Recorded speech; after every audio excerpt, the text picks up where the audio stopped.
पटराणी सुग्रीव त्यांचे भाऊ आणि अतिशय पराक्रमी आणि बुद्धिमान अंगद हा माझा पुत्र। वाली आणि सुग्रीव यांच्यामध्ये युद्ध झाले आणि त्या युद्धाचा मारा मला आणि सुग्रीवाची पत्नी रुमा हिला भोगावा लागला।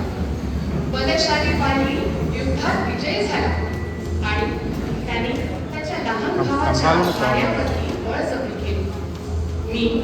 मी या अन्यायाचा विरोध देखील केला, पण पत्नीचं ऐकेल तो पुरुष थांब हलवू नको मनस्वी थांब। बलशाली वालीला घाबरून सुग्रीव श्रीरामचंद्रांना शरण गेले।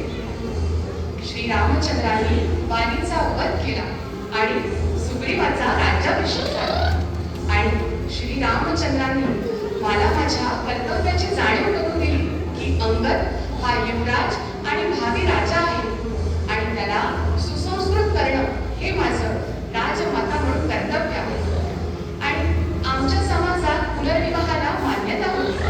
म्हणून मी सुग्रीवाशी विवाहबद्ध झाले।